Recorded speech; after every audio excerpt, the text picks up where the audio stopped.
Ang title ng i-share ko sa inyo ay Pursue Humility, Pursue Blessings. Ephesians 2 verse 8 and 9. One of the paborito kong verse. Sapagkat sa biyaya kayo'y naligtas sa pamamagitan ng pananampalataya, at ito'y hindi sa pamamagitan ng inyong sarili, ito ay kaloob ng Diyos. Hindi sa pamamagitan ng mga gawa upang sino man ay huwag magmalaki. Bakit ko gusto to? Kasi sa verse na to, dinefine kung ano ang biyaya. Ang biyaya ay hindi sa pamamagitan ng inyong sarili, hindi sa pamamagitan natin. Ito'y bigay lang. Hindi sa pamamagitan ng ating mga ginawa. Kaya ang biyaya ay hindi may pagmalaki nino man sila. Si Lord lang may pagmalaki. At ang biyaya ay ang dinidescribe dito ay yung ating salvation, kaligtasan. Kaya naman, please remember this. Ang pagpunta sa langit, ang kaligtasan, ay biyaya. Pag dinagdagan mo ng gawa, hindi na yan biyaya. Ang gawa ay resulta lang kung may tinanggap kang biyaya. Huwag tayo malilito, ha? Basta yung kaligtasan, yung pagpunta sa langit, is dahil tinanggap mo lang ang Panginoong Jesus bilang iyong Diyos, Panginoon at tagapagligtas. Huwag malilito, yun lang yon. Lahat ng mabubuting gawa natin, resulta lang. Okay? So, huwag kang pupunta sa langit, haharap sa Ama at sasabihin mo, kaya po ako pupunta dito dahil ito ang mga ginawa ko. Sorry, lalo ka hindi papapasukin. Sasabihin mo lamang, kaya ako pupunta dito, papasok dito dahil sa biyayang ibinigay ng Panginoong Hesus sa akin, namatay siya sa krus para bayadan ng kasalanan ko. At dahil ako'y nanampalataya, nagtiwala sa ginawa ng Panginoong Hesus, yon ang aking katuwiran o righteousness. Church, yan ang kaligtasan. Okay? So we love grace. We love grace. Grace is unmerited favor. Undeserved. Pagpapala na hindi dahil sa iyo sa ginawa mo. Pagpapala na bigay lang. Walang kapalit. Pero, hindi pala grace lang ang binibigay ni Lord. Nagbibigay pa din si God ng more grace. Ano yon? O basahin natin ang James 4 verse 6. But He gives us more grace. Sa Tagalog, ang nakasulat dito, higit pang biyaya. More grace. Sunod-sunod pa o dagdag pang biyaya. Again, hindi ito pangkaraniwan. Obvious na galing sa Diyos. Alam nyo, akala ba natin ay may magagawa tayong significant sa mundong ito sa sarili lang nating kakayanan? Laging kailangan natin ng biyaya. If we want to do something significant, ilang taon bago natapos ni Noah ang arko? Sabi ng Bible students, it took Noah maximum of 75 years. Pagka ang buong buhay mo nagawa ka lamang ng arko, ano? At least si Noah, he lived for 950 years.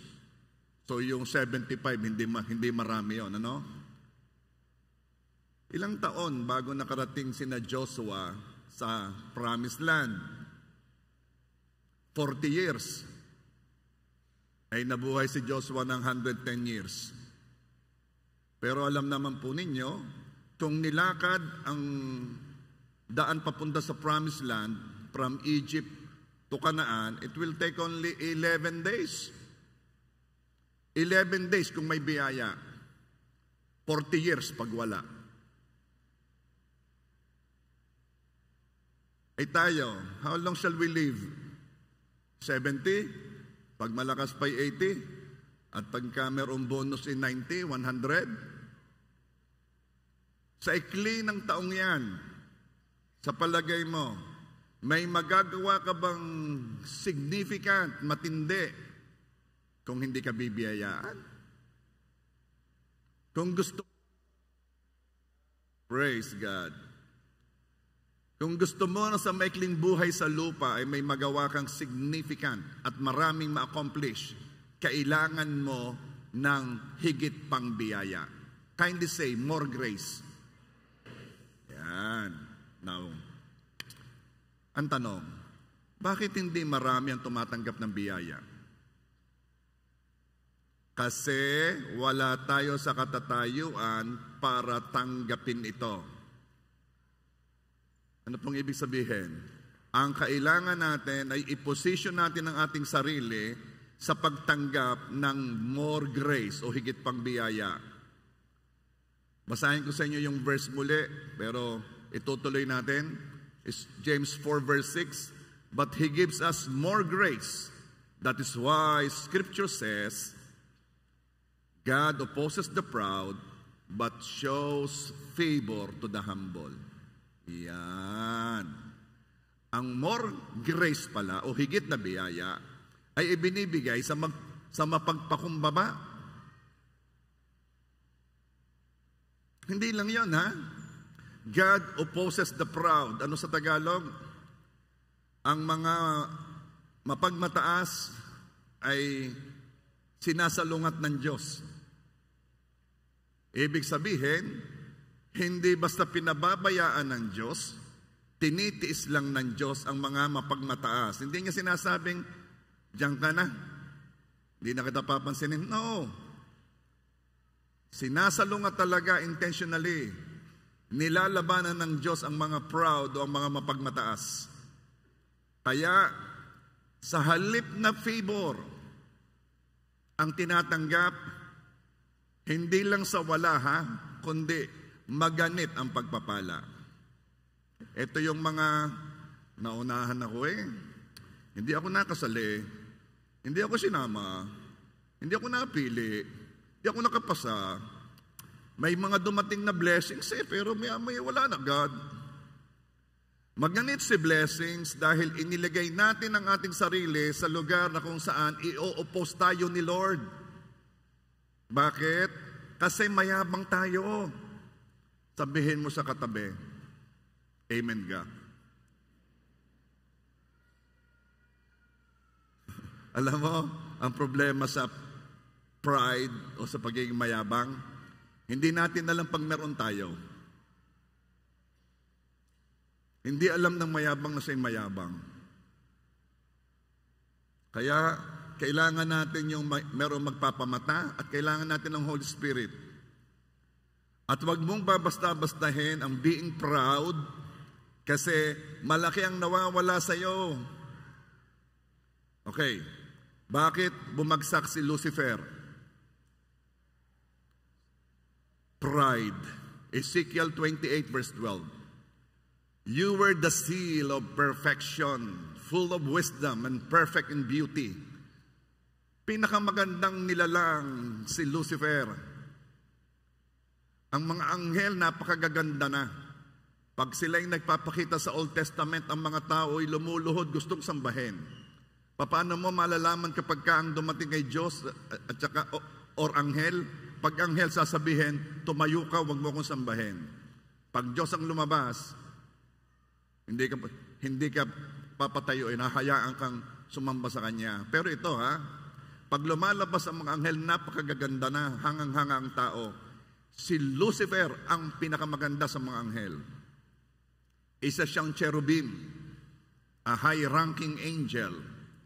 At dahil sa ganda, pumasok ang pride at naging Satan.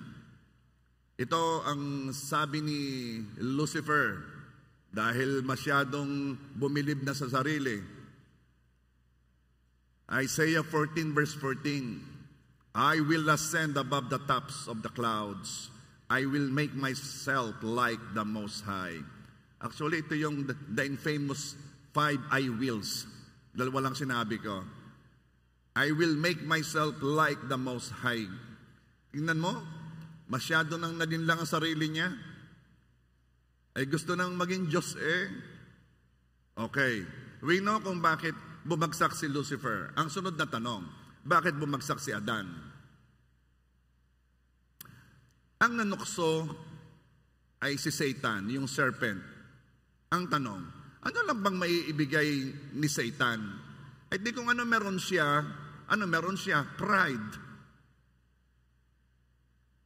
Pride ang binigay ni Satan kay Adan at kay Eva.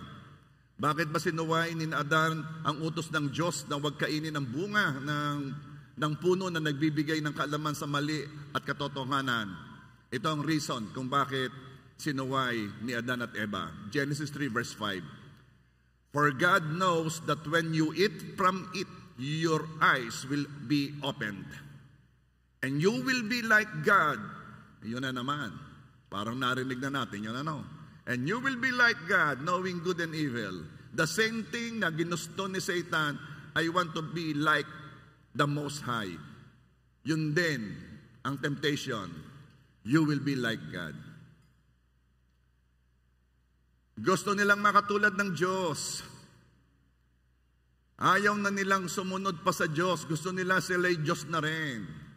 Ayaw na nilang may husga sila, magsasabi sa kanila kung ano ang mali at kung ano ang tama. Ayaw nilang may magsasabi sa kanila kung sila'y nagkakasala. Ang gusto nila, sila na ang magpapasya noon. Ito po ang ating nakikita sa mundo. Ang mga tao nagpapasya kung anong tama at mali. Huwag mo kong husgahan ha. Just be happy. Walang pakialaman. I will live my life sa gusto ko. I will live a lifestyle na gusto ko. Everybody is, sila na ang nagdi-decide kung ano ang tama sa kanila. They want to be like God. Dahil din sa pride, kaya bumagsak si Adan at Eva. Ay ano ngayon? Ito na. Ay ito'y minana natin, kina Adan at Eva.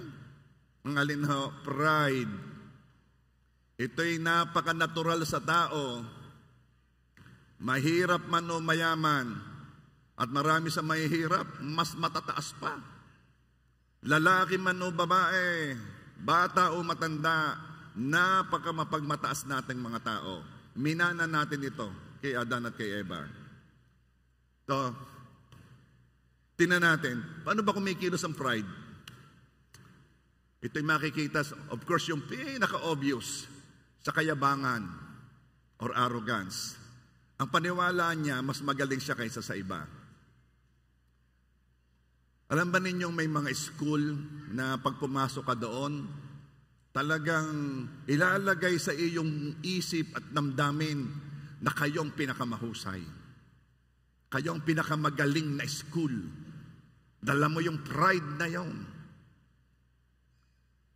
Yung inyong team ang pinakamagaling. Philippians 2 verse 3. Huwag ninyong gawin ang anuman sa pagpapaligsahan o pagmamataas, kundi sa kababaan, ituring ng iba ay higit na mabuti kaysa inyong sarili. Again, tingnan mo ang katabi mo.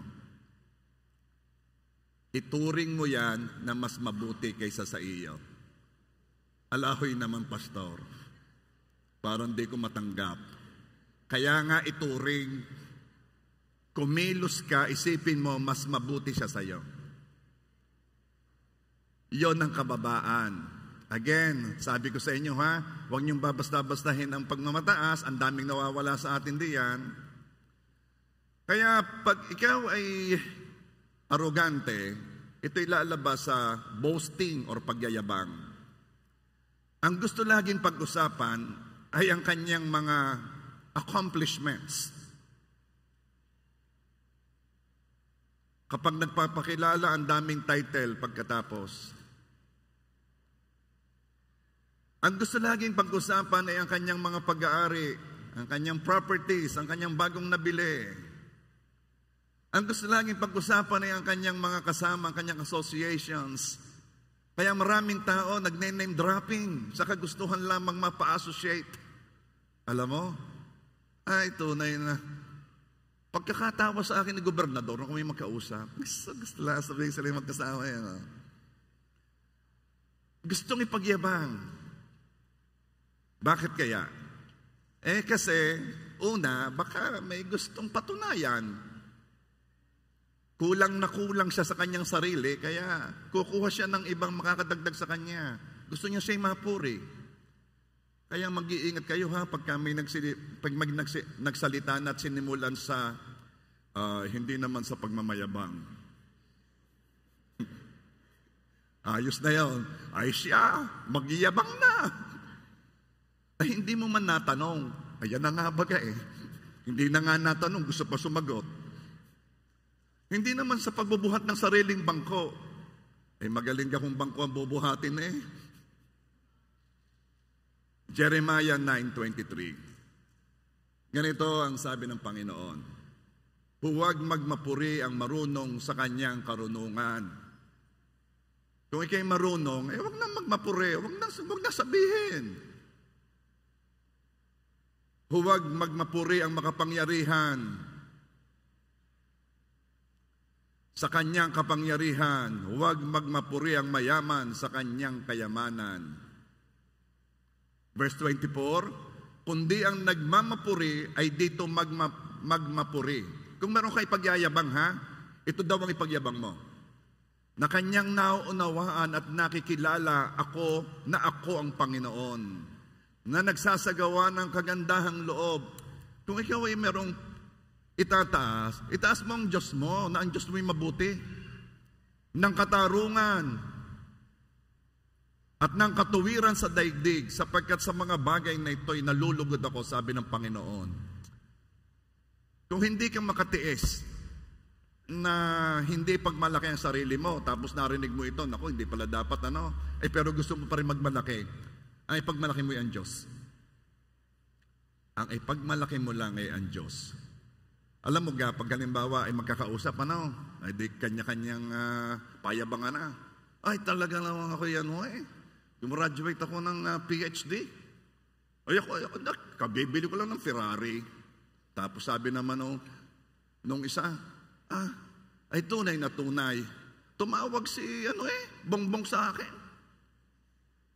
Ay naroon ka, sasabihin mo, pagkakabuti ng Diyos. Biglang, parang wala ka sa ating ikot. Ay, wala nga. Kasi kung meron akong ipagmamalaki at meron akong ipagmamayabang, walang iba kundi ang aking Diyos. Psalms 20 verse 7. Some boast in chariots, others in horses, but we will boast in the name of the Lord our God. Galing Yung daw iba nagmamalaki sa kanilang karwahe. Pinagmamalaki ang kanilang sasakyan. Ang kanilang aeroplano, sila ay nasa first class. Ipinagmamalaki. Ang iba naman daw ay horses.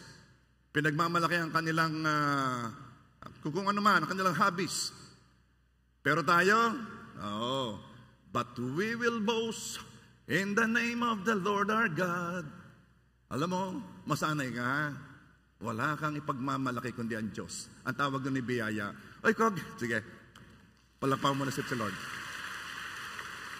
Kagaling mo tigay nakatapos. Alay, biyaya. Hindi napansin. Binabati si Kaloy Yulo. First name basis kami. Association. Alam mo sabi niya, all him. All him. All him. Kakatuwa. 2 golds. Tunay naman. Noon po, maka-bronze lamang yan. Dating dito, hero na. 2 golds At nung siya'y pupurihin na, all him, all him. Tuwing ikaw ay pupurihin, gawan mo na ng paraan, galingan mo na kung paano mo pupurihin ang iyong Diyos. Ay, siya lang talaga. Siya lamang. Yung iba naman, pagka pupurihin, ay, hindi naman. Ay, kagaling mo. Ay, hindi. Bobo ako, bobo. Kaganda mo, kapangit nga. Pagka may pumuri sa iyo, ikay magpasalamat. Magaling at may napuri. Salamat ha. Biyaya ng Diyos. Ayan. Oh. Practice tayo, practice. Sabihin mo sa katabi mo, basta kaya mo ha, sabihin mo, kaganda mo. Anong sagot? Anong sagot? Biyaya. Biyaya lang. Biyaya.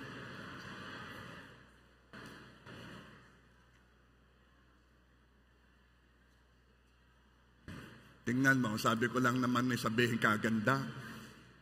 Pagkakadami pang sinabing iba. Okay, number 2. Di yung kayabangan, ano?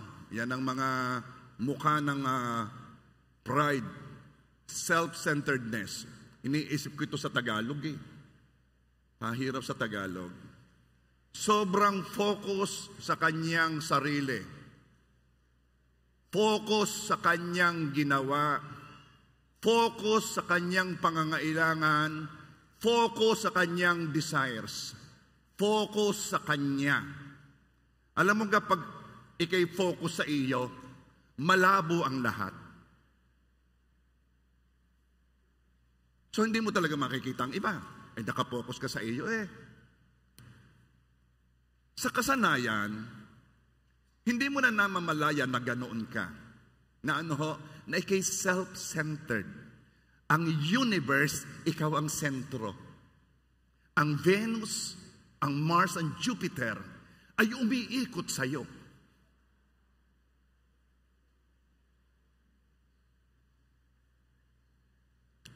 Eh, paano ko malalaman kung ako'y self-centered? Okay. Digay ikaw meron ka namang cellphone na yan, no? I-record mo ang sinasabi mo sa buong araw. Bigyan kita ng data. Bigyan kita ng load, ha? I-record mo lang. And then sa hapon, pakinggan mo ang sinabi mo sa buong araw at malalaman mo kung gaano tayo ka-self-centered. Ay, nakakainis. Kainit, ganainitan ako eh. Ay, nako, ano ba yan? Bakit ba ang parking? Hindi tuloy ako makalabas kaagad. Ano ba yan? Bakit ba? Tingnan mo, it's all about you. All about. Kaya, Philippians 2 verse 4, huwag tingnan ng bawat isa sa inyo ang kanyang sariling kapakanan, kundi ang kapakanan ng iba.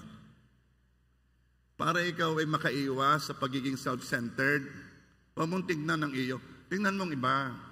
Hindi mo kasi makikita ang iba hanggat ikaw ay nakatingin sa iyo. Believe me, lalabo ang iba, out of focus ang iba, ikaw lang ang malinaw sa iyo. Pero once nag-focus ka sa iba, at ang nakita mo yung kanilang ginawa, ang nakita mo yung kanilang needs, ang nakita mo yung kanilang desires, then may iwasan mong maging proud. O number 3, ayaw maglingkod. Reluctance to serve. At sa halip, ang ini-expect niya ay iba ang maglilingkod sa kanya o tutulong sa kanya. Offended ang taong ito kapag ang ipinagawa sa kanya ay mas mababa kaysa inaakala niyang kanyang katatayuan. Offended. Alam ka ninyo na sa biyaya ng Diyos, pag ako'y napunta sa mga mall, abay, may mga nalapit at ako'y yung kilala, nagpapapicture sa akin. Eh, siyempre, influencer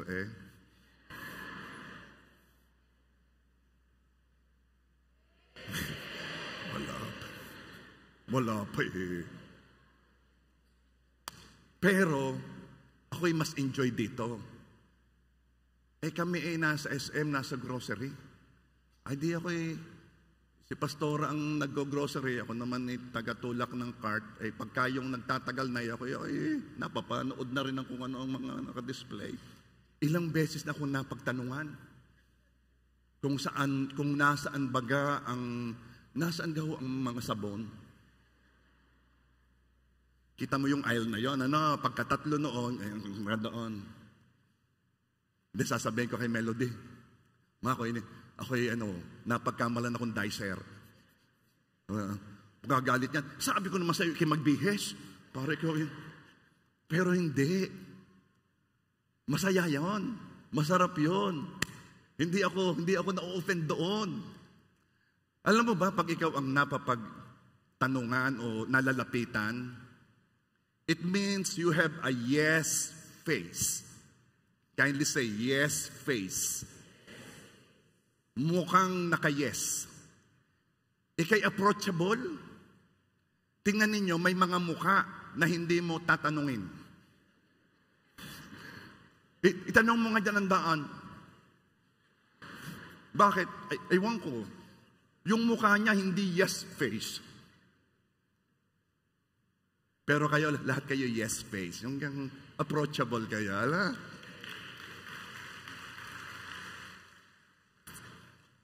Mark 10:43 and 44. Whoever wants to become great among you must be your servant.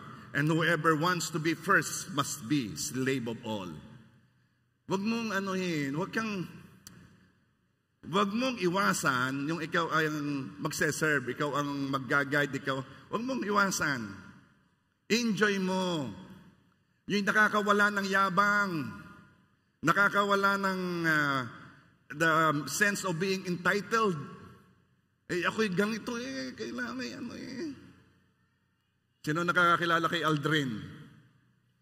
Kung ikaw ay reluctant kang mag-serve, ang gusto mo ikaw ang paglingkuran, bumarkada ka kay Aldrin, kahit mga 3 weeks lang, mababago buhay mo.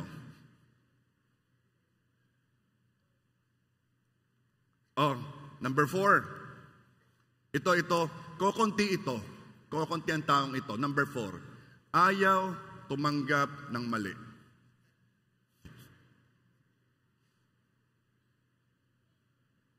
Ba't kayo natingin ko saan? Walang ganyanan. Parang ginajudge mo naman ang katabi mo. Hindi naman yun. Okay. Laging ipinagtatanggol ang sarili. May kanin pag hindi ako umubos. Ano ka naman ito?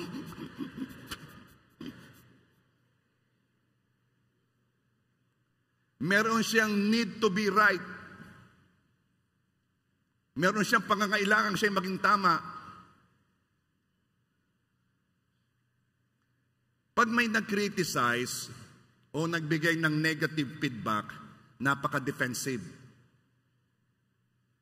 Huwag nga kayong magpo-propose na pag mayroong nag-comment sa inyo at hindi mo nagustuhan, iaawayin mo ha.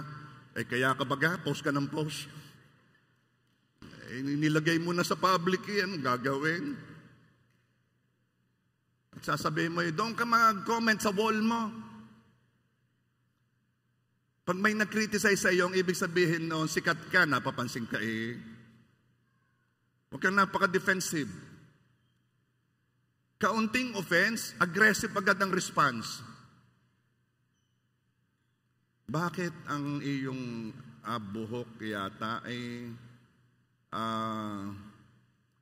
ang kulay hindi bagay? Ba't mo ka pinapakalman ng buhok ka? Magaling at may buhok. Ano ka ito? Yung mga tao na may nasabi ka lang, halimbawa alam mo, mas maganda mas maaga-aga ang dating. Hindi ako ganyan. Ano ka ito? Ang defensive. At ang gagawin niya, sisisihin ng iba, mag-e-excuse, or itatanggi na lang. Pag ikaw ay madaling ma-offend, listen, pag madali kang ma-offend, madali kang matisod, napakataas mo. Napakalaki ng patamaan sa'yo. May kaunti lang nasabi, all out ang defense, hindi ako ganon, hindi ako, perfect ako, perfect. Lucas 9:23, then he said to them all, whoever wants to be my disciple must deny themselves and take up their cross daily and follow me. Lahat ng paratang, natanggap na ng Panginoong Jesus Walang problema. Pag alam mo kung sino ka, kahit paanong sabihin ni naman kung sino ka, hindi ka maapektuhan. Alam mo, hindi ka, parang ngayon, ibang aura mo, parang hindi ka maganda. Kilala ko sarili ko. Maganda ako kahit umaga, tanghali, hapon, Lunes, hanggang Sabado. Linggo, banal. Pero all the rest of the week, maganda ako. Ano ibig sabihin? Kung secured ka kung sino ka, hindi ka ma-offend. Now, kung totoo, hindi magpasalamat ka at nakimaka-adjust. Anyway, number 5. Praise God. Doon sa mga sinabi ko, wala dito, Doon sa 4, Wala. Mga nasa labas lang. Number 5. Ayawan ko kung may kilala kayong ganito. Hindi nagpapasorry. Kahit may nasaktan siya sa kanyang sinabi o ginawa, hindi siya magpapasorry. Ang tanong, why is it so hard to say, I am sorry? Bakit mahirap sabihin? Bakit ito'y kailangan pang ituro sa mga bata? Anong sasabihin mo? Sorry. Ulit, sorry po. Ba't kailangan pang ituro? Ba't hindi normal? Bakit minsan ito na lang ang hinihingi ng nasaktan, hindi pa maibigay? Ang gusto ko lang naman mag-apologize siya Okay na. Kahit nung kanyang ginawa, okay na. Mag-sorry man lang siya. Hindi pa maibigay. Sorry na nga lang hinihingi Bakit mahirap to say, I am sorry? Because sorry is accepting that you are wrong. At ayaw yan ng self. Kaya nga sabi ng Bible, deny the self Yang self, meron niyang kanyang gusto. Ang gusto niya siya, nagpapasya ng mali at tama. Ayaw niya na meron tao magsasabi sa kanya o merong being na magsasabi sa kanya, ikay mali. Ako ang magpapasya kung ako'y mali o kung ako'y tama. At pag ako'y nagsorry, ay tinanggap ko ako'y mali. Kahit nga halata ko ako'y mali, hindi ako magsosorry kasi masakit tanggapin ako'y mali. At sa galit at sa galing nating mag-ingat ng pride, kayang-kaya nating palabasin ang mali ay ang iba. Hindi naman ganun na nangyari. Ito talagang nangyari. At babaguhin mo ang narrative. Ito pang mga magaganda. Ikaw naman talaga ang dahilan kaya ako nagawa yun. Aba, nailipat Nailipat ang blame. Sabi ng asawang babae sa asawang lalaki, ba't ka ba ganyan? Ba't ka nang bababae? Ikaw ang dahilan kaya ako'y nang babae. Aba? Sa galing natin na maglipat ng blame.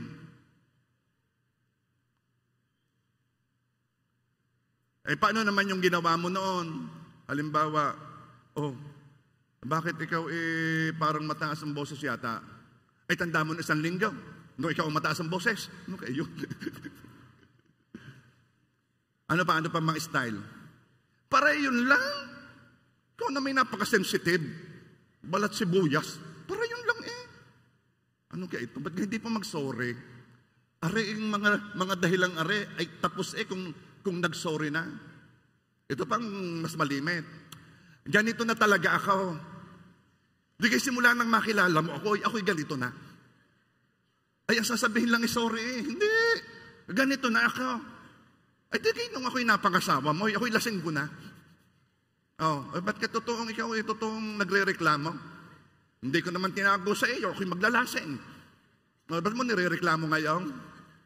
Siya nga naman, ako nga ang mali. Sorry, ha?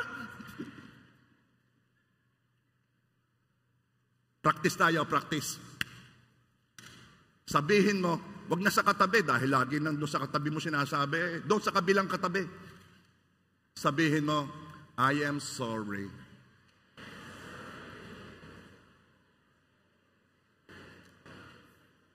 Meron talagang hindi naimik Hindi ako magsosorry. Practice na nga lamang Okay.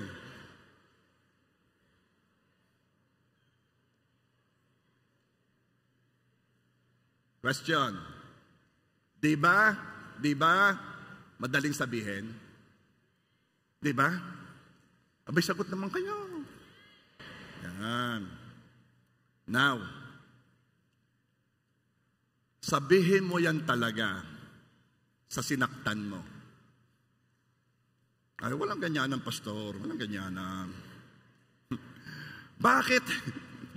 Pag doon sa talagang nasaktan, ang hirap sabihin, I am sorry.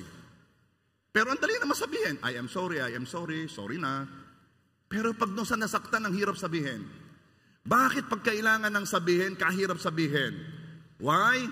Because there is something about the word sorry. Ang tunay na sorry, hindi yung sorry na nga. Hindi ganyan, ha? Meron kasi nagpapasoring kayo, sorry na nga. Parang mas masakit yata yung sorry iyo. O kaya sorry kung nasaktan kita. Anong kung nasaktan? Duguan nga ako eh.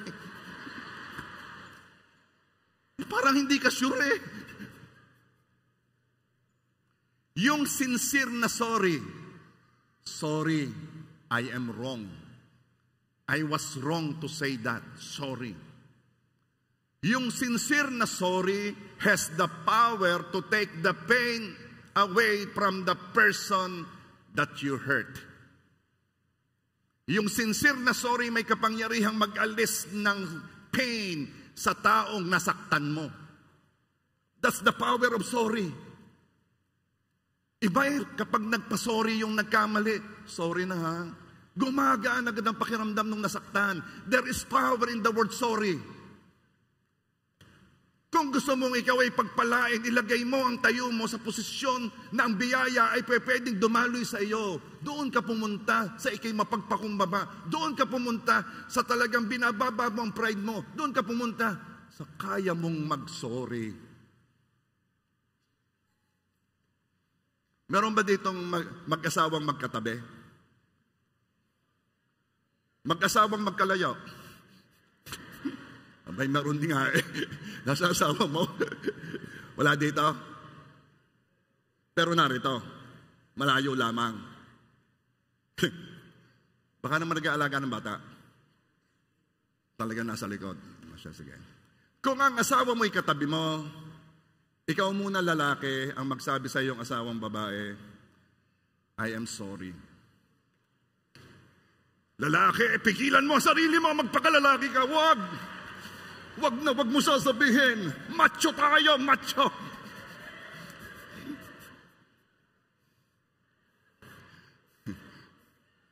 Ulitin ko lalaki, sabihin mo, gamitin mo ang iyong buong lakas, kumuha ka sa iyong reserve energy.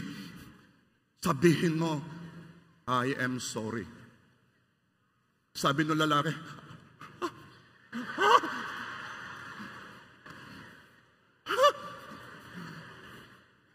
ay hirap na hirap eh.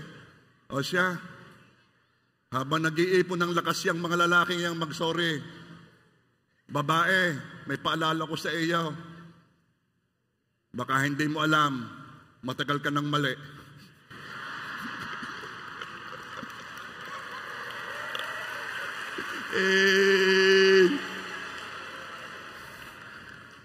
Ba't yung mga napag-alaman ko eh, ang babae, pag mali, sa galing niya, sa dami sasabihin, mamaya ikaw ang mali. Merong silang certain ability na sa haba ng pulong, mamaya ikaw nang mali.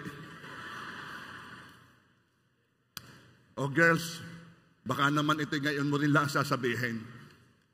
At kung katabi mo ang asawa mo, ikaw na may magpasorry sa kanya. Oh sige, sabi na. Wag mong yapusin, sabihin mo na sorry. Si Mayora naman may pagyapos pa eh. Sorry lang.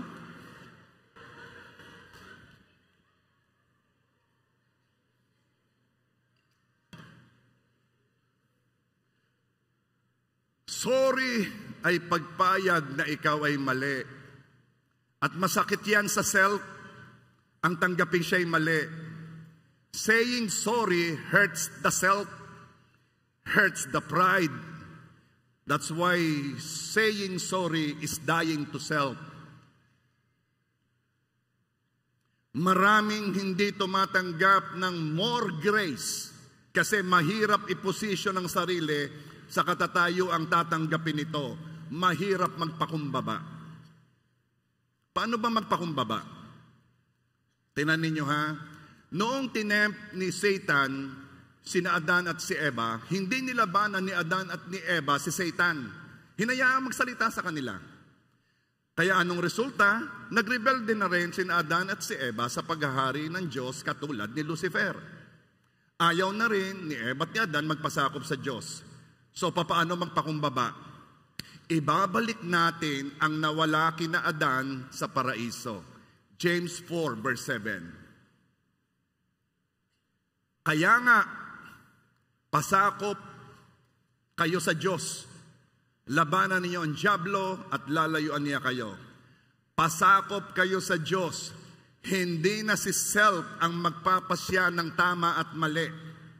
Labanan ng diablo na laging ang ibinubulong ay ingatan mo ang sarili mo, ingatan mo ang pride mo, ingatan mo ang iyong image, ingatan mo ang iyong reputasyon, ingatan mo ang iyong pride.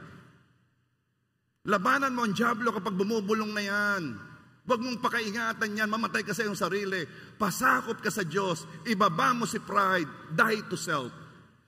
Kaya may utos ang Diyos James 4 verse 10. Humble yourselves in the presence of the Lord, and He will exalt you.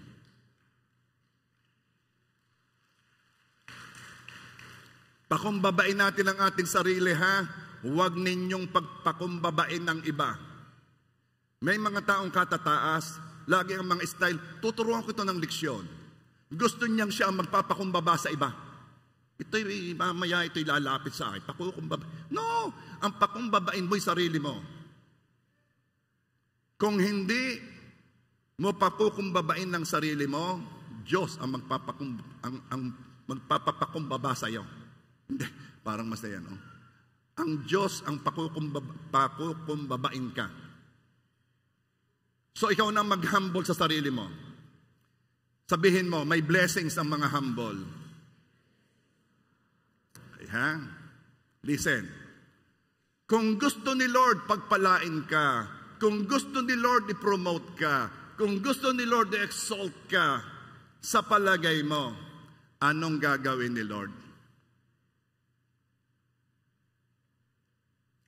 Bibigyan ka ni Lord ng opportunity to humble yourself. Kaya pag may sitwasyon, ang feeling mo, ikaw ay hindi na-treat ng maayos. You were not treated well. Kung may situation, ang feeling mo, binababa ka. Kung may situation na nangyari, na talaga namang nasaktan ang pride mo, be happy. Why?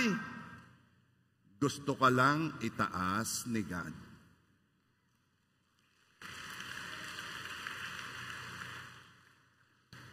God exalts the humble.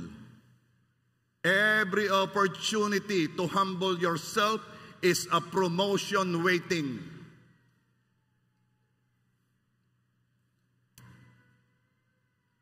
Huwag palalampasin ang pagkakataong ibinibigay sa iyo ni God para ikay magpakumbaba. Huwag mong palalampasin yon.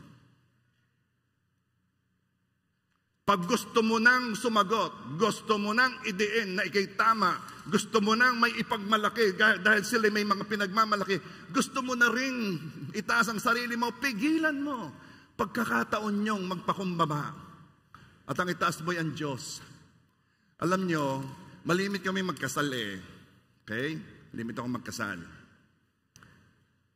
Usually, sa kasal, dalawa diyan ng staff, dalawang grupo. Ang isang grupo ay staff sa ceremony at ang isa naman ay sa reception. Yung sa reception, yun yung hinaher nila. Yung mga MC, yung mga nakagayang mga na natulong sa reception. Okay? Pero kaming mga pastor, gusto ko, kasama ko yung staff sa church kasi alam nila ang ating procedure, alam nila yung mga gagawin, sanay na sila. Alam nila kung kailan ilalagay yung luhuran, kung kailan aalsin. Kaya gusto ko ay kasama sila. Something happened. Merong isang kasal na kasama ko ang ating staff, si Roma, si Jayan, sino pag ang kasama? Si BJ, tsaka si Eko. Oo. Nung hindi pa siya sikat, all him. Nahuli ka eh. All him. Yun pong staff ng ceremony, yung coordinators doon, they want to exercise authority. Ito namang atin, ito naman nasabihan ko rin ang gagawin. So, nandun din naman sila, nagsasabi na nako, they were not treated well. Ayaw silang pakinggan, may sinasabi, iniiwan sila. Parang wala sila doon. Parang hindi sila nag-i-exist. Naranasan na ba niyo yun, na kayo nandun pero hindi ka nag-i-exist? Yung may sinasabi ka, biglang nawawala. Nandito ako. Parang ganun. At mga sasabihin pa sa kanila, di may sinasabi sila, ang gusto po ni Pastor, doon na kayo tumayo sa likod noong drums. Doon sa mga natugtog, doon kayo. Naku, heto na.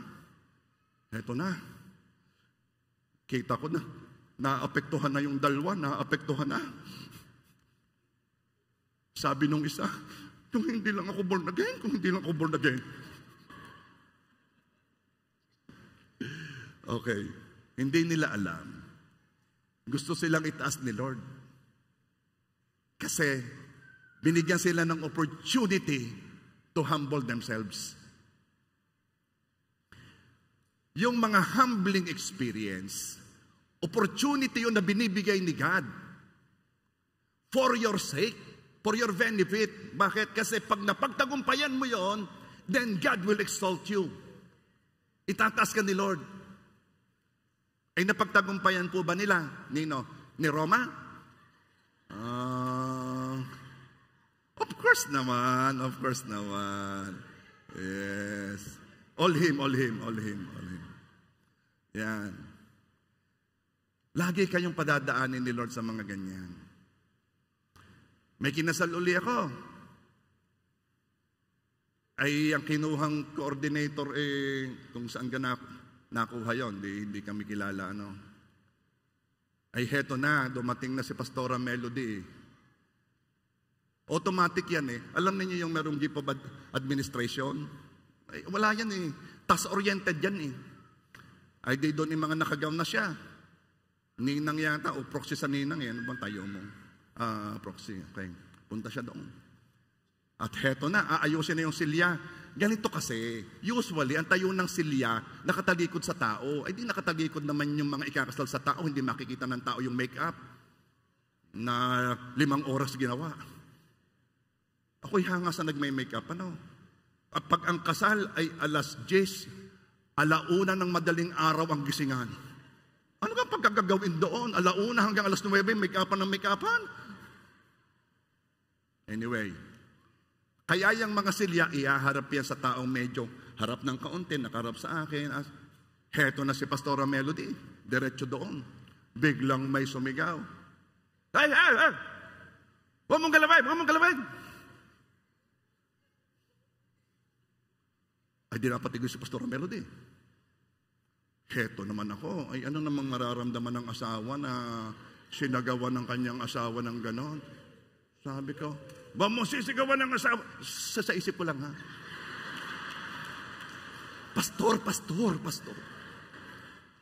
mo sisigawan ng asawa ka. Eto ngayon. Tiningnan ko ng tiger look. Pero, slight lang, pastor Hindi ako naalis ng tingin. sa kanya. Yung pala pipicturan niya ang kanyang inayos. Ang galawin yan. Pagka-picture, sabi ni Melody, pwede nang galawin? Ay di nag-ayos na doon. Maya-maya nalaman niya, ay yung pala yung asawa ng magkakasal. Tapos ninang pa. Pamangkin pa yung ikakasal. Ako na may nakita lang sa Facebook.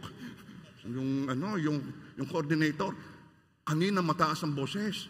Maya-may lumapit na. Medyo mababa na ang boses. Yan. Salamat na lamang nakapasa si Pastora Melody. Yung hindi nakapasa, nako. Isang pastora sa Taal nakipag-away sa coordinator. Headline. Ay, nako. Laging padadaanin ka sa mga opportunity na pipiliin mo kung ihahambol mo ang sarili mo o iingatan mo ang pride mo. Lagi. Pag ikay pinadaan ni Lord sa ganyang mga pagkakataon, maging masaya ka na. Grab the opportunity kasi yan ay pagkakataong binibigay ng Diyos sa iyo para pagpalain ka. Kaya ang biyaya hindi dumadating sa atin, mali ang tayo natin. Wala tayo sa lugar na kung saan ay doon bumababa ang pagpapala. Nandito ka, malayo ka. Nandoon ka sa iniingatan si pride. Nandoon ka sa nagmamataas. Kaya anong nakukuha mo? Ang natatanggap mo ay paglaban, pagsalungat ng Diyos.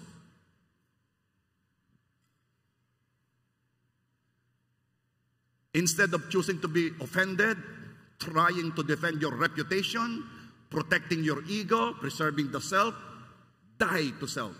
Humble yourself. Itataas ka niya. Kahirap magpasori dahil ikaw ang nagkamali. Eh, papaano pa kung hindi ikaw ang nagkamali? Tapos ay nasaktan siya, ay hindi naman ikaw ang nagkamali. Makapagpasori ka kaya? Eh, bakit ko naman gagawin yun? Bakit ako magsosori? Ang nagsosori yung mali. Hindi ako magsosori dyan. Ano yan? Sinuswerte? Okay. Salamat at may salita eh. Romans 12 verse 18. If it is possible, as far as it depends on you, live at peace with everyone.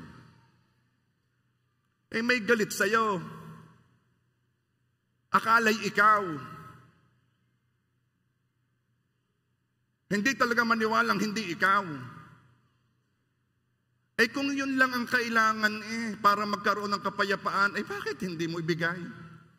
Ba't nga ako magpapasori? Di naman ako mali. Eh kung yun nga ang kailangan, may salita nga, if it is possible, as far as it depends on you. Eh kung sa iyo nakasalalay ang kapayapaan ng taong yan, ay di pagbigyan mo na. Sa hirap. Sa hirap. Basta binigyan ka ni Lord ng pagkakataong magpakumbaba, grab it. The more the humbling, the more the grace. Kung may matindi kang humbling experience, be happy, more grace ang kasunod dyan. Marami na rin pagkakataong ibinigay sa akin si Lord para magpakumbaba. Marami na. Merong mga sitwasyong ako'y pumalia. Meron din namang napagtagumpayan ko. Hindi madali magpakumbaba.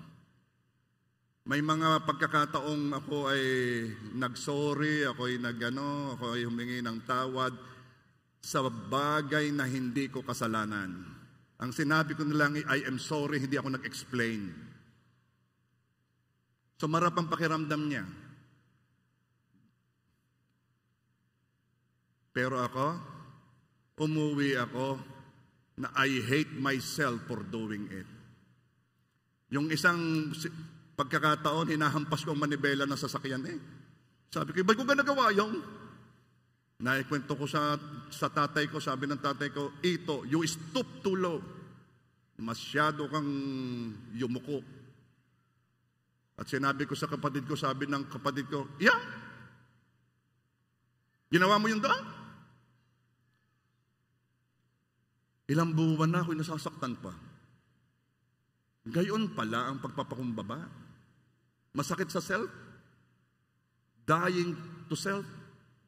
Pero napag-alaman ko, pag gusto kang i-promote ni Lord, at gusto ni Lord madaliin ang promotion mo, gustong itaas ka agad, humanda ka sa matitinding sitwasyon, opportunity to humble yourself, grab it, gawin mo.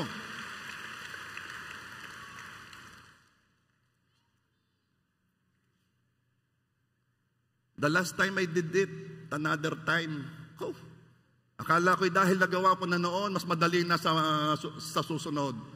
Mas masakit pa eh. Hindi nawawala ang pain kapag ikay nagpapakumbaba. Laging masakit yan. Kung malalaman mo kung ang humbling mo'y totoo, tingnan mo kung nasaktan ka. Dahil kung hindi ka nasaktan, yung humbling mo ay superficial yan. Yan yung, sorry na nga. Yun yun. Hindi masakit yun sa'yo. Pero yung, sorry ha, I hurt you. Sorry. Pagpatawad na ha. Pagpapatawarin mo ko. Pag masakit sa'yo, ay tunay naman nung sinasabi ko, ako'y sabi ko, ako ngayon nagdadalawang isip ako sasabihin ko eh. Pero pagkasabi ko, okay na, ang saya-saya, ang saya niya. Halata mo yung ngiti niya.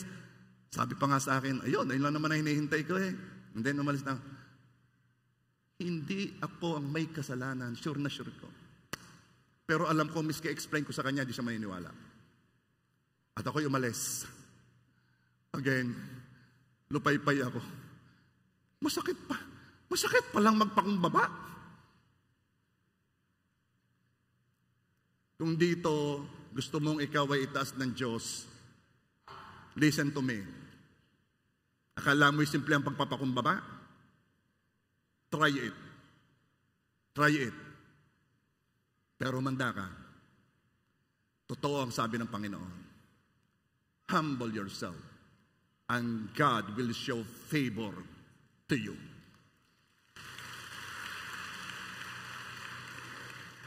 Ang tunay na humbling is always may kirot. Mas matinding pagpapakumbaba, mas masakit. The more painful kay self, pero the more blessing din yan. Proverbs 22 verse 4, the rewards of humility and the fear of the Lord are wealth and honor and life. So, sino may gusto ng favor? Are you sure? 1 Peter 5:5, all of you, clothe yourselves with humility toward one another because God opposes the proud but shows favor to the humble. All of you. All of you. Ano ibig sabihin? Huwag mong i-enjoy pag may taong nagpapakumbaba sa iyo. Upo kayo din eh, upo kayo din eh. Ano ba kailangan mo? Huwag mong i-enjoy pag kami naglilingkod sa iyo. Bakit? Nalalamangan ka. Huwag mong hayaang sila lang ang pakikitaan ni Lord ng favor. Tapos ikaw ay hindi. Bakit? Kasi in-enjoy mong paglingkuran ka. In-enjoy mong sila magpakumbaba sa iyo. Huwag kang papayag. Kailangan, all of you, clothe yourselves with humility. Paglingkuran mo rin sila.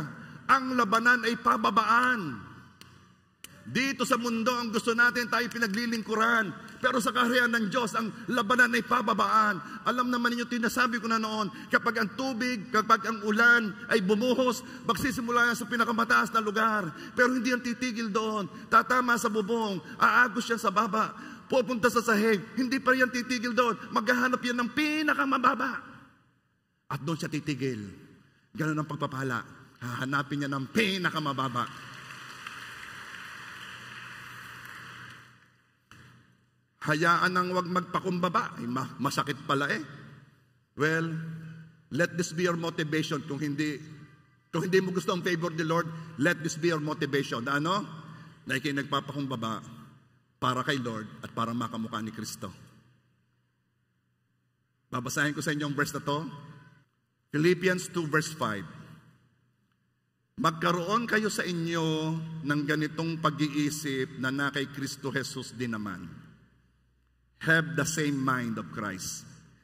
Na siya, bagamat nasa anyo ng Diyos, ay hindi niya itinuring na isang bagay na dapat panghawakan ang pagiging kapantay ng Diyos. Kundi hinubaran niya ang kanyang sarili at kinuha ang anyong alipin na naging katulad ng tao. Verse 8, at palibhasa'y natagpuan sa anyo ng tao, siya'y nagpakababa sa kanyang sarili at naging masunurin hanggang sa kamatayan, maging sa kamatayan man sa krus.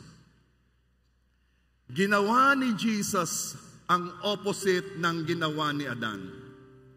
Kung ninais ni Adan na makatulad siya ng Diyos, na siya na ang masunod, pinili naman ni Jesus na kahit siya'y kapantay na ng Diyos, pinili ni Jesus na hindi ituring na iyon ay isang bagay na dapat panghawakan.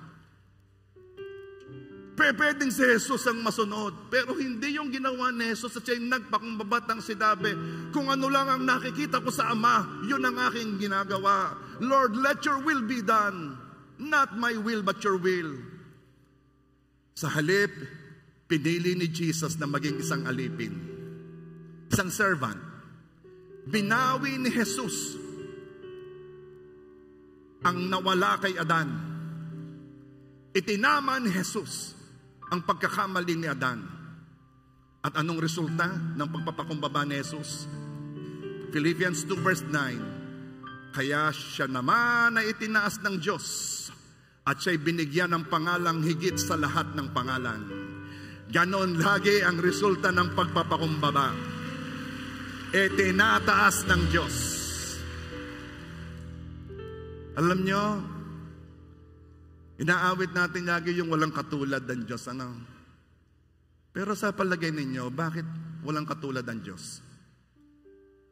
Ito yun eh.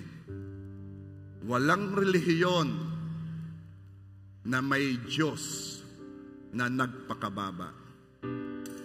Lagi na nga mga Diyos-Diyosan ay isang Diyos-Diyosang hindi maabot. Iba ang ating Diyos. Ang Diyos natin ang pinakamataas sa lahat, pero bumaba at sumama sa kanyang mga nilalang.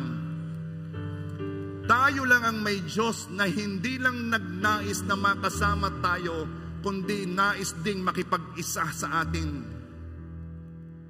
Tayo lang ang may Diyos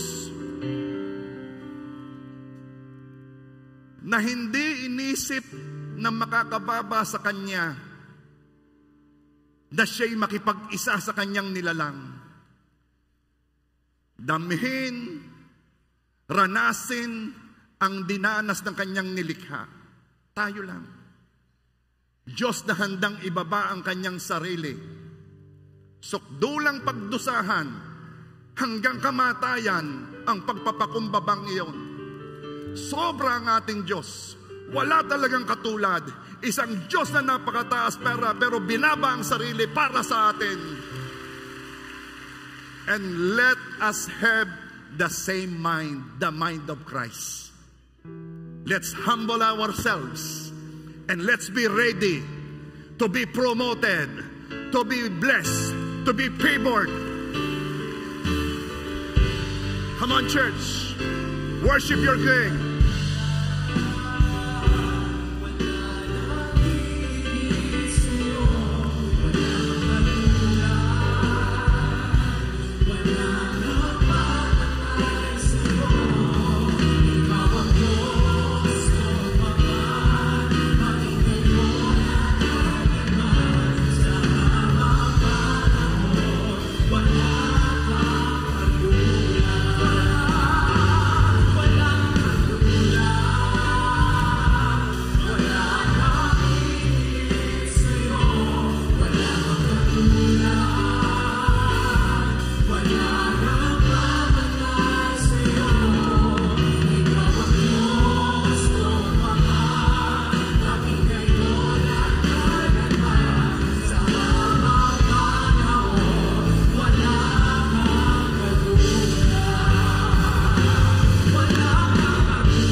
pagmamalaki, pagmalaki natin ang ating Diyos. Kung meron tayong pagmalaki natin ang pinakamataas na Diyos na iniwan ang kanyang karangyaan, iniwan ang kanyang kaningningan, iniwan ang kanyang luwalhati at nagpakababa. Sinong Diyos ang gagawa noon? Sinong Diyos ang iiwan ang napakagandang katatayuan at kunin ang kasalanan ng kanyang mga nilalang? Iba ang ating Diyos. Dapat talaga siyang ipagmalaki. Dapat talagang isigaw sa lahat. Nang iyong Diyos ang tunay, nang iyong Diyos ang pinaka sa lahat. Walang gagawa noon. Kung meron kang dapat ipagpasalamat at ipagmalaki, hindi mo lang pinagmamalaki ang kanyang kataasan, hindi mo lang pinagmamalaki ang kanyang kaningningan, ipagmalaki mo ang kanyang pagpapakumbaba, ipagmalaki mo ang kanyang kababaan, ipagmalaki mo ang kanyang ginawa. Kaya sabihin mo ngayon, ikaw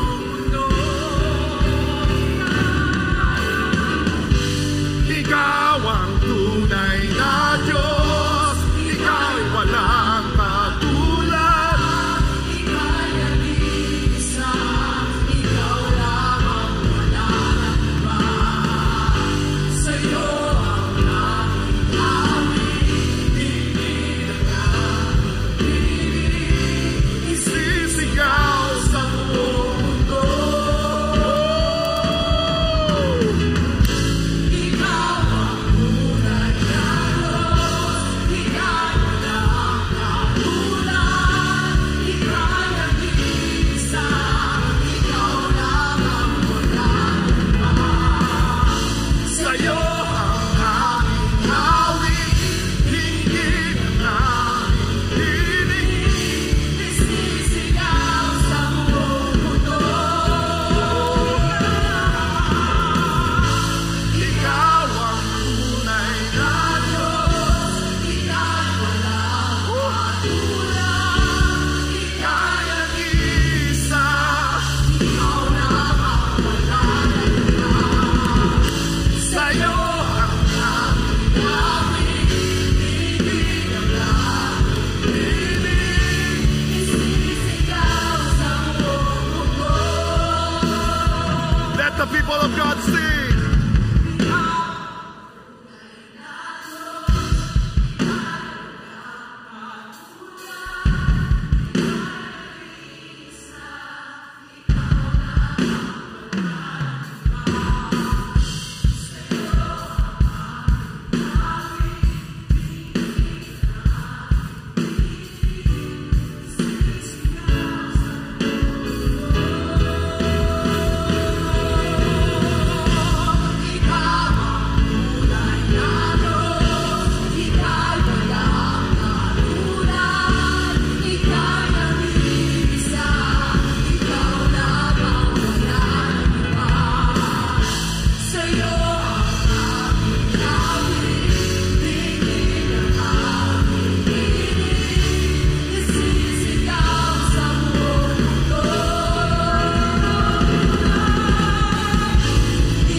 praise God.